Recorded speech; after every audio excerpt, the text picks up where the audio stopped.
क्या नहीं नहीं यार, क्या नहीं नहीं, उसे आज भी लिखने वाला है। বলিউডের জনপ্রিয় অভিনেতা পরেশ রাওয়ালের একটি মন্তব্য ঘিরে সামাজিক যোগাযোগ মাধ্যম থেকে শুরু করে বিভিন্ন মহলে তীব্র বিতর্কের ঝড় উঠেছে। हमको काट के तुम নিজের ভাঙা পা সরানোর জন্য প্রস্রাব পান করার মতো চাঞ্চল্যকর দাবি করে বিস্মিত করেছেন তিনি অনেককেই।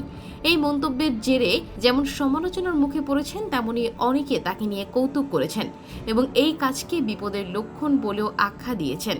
অবশেষে এই বিতর্কের মুখে পরেশ রাওয়াল নিজেই মুখ খুলেছেন। ভারতীয় গণমাধ্যমকে দেওয়া এক সাক্ষাৎকারে পরেশ রাওয়াল তার চিরাচরিত ভঙ্গিতেই উত্তর দিয়েছেন।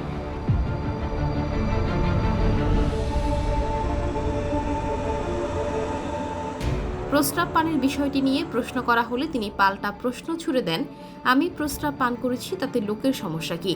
নাকি আমি তাদের প্রস্রাব পান করতে না দেওয়ার কোনো সমস্যা হচ্ছে? তারা কি ভাবছেন যে আমি কেন একাই পান করেছি, তাদের দেইনি? পরেশ রাওয়াল বলেন, এটা আমার জীবনে 40 বছর আগে ঘটা একটি ঘটনা।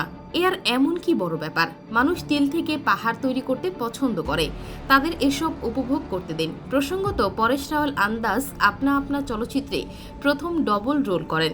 এরপর পরিচালক প্রিয়দর্শনের চলচ্চিত্রে বিভিন্ন ভূমিকায় হাস্যরসাত্মক অভিনয় করে ভারত জোড়া খ্যাতি পান। তার অভিনীত অন্যান্য ছবিগুলোর মধ্যে ফান্টুস, ক্রান্তিবীর, হেরাফেরি, ফির হেরাফেরি, গরম মশালা, ভাগম ভাগ, মালামাল উইকলি, হাঙ্গামা ইত্যাদি উল্লেখযোগ্য।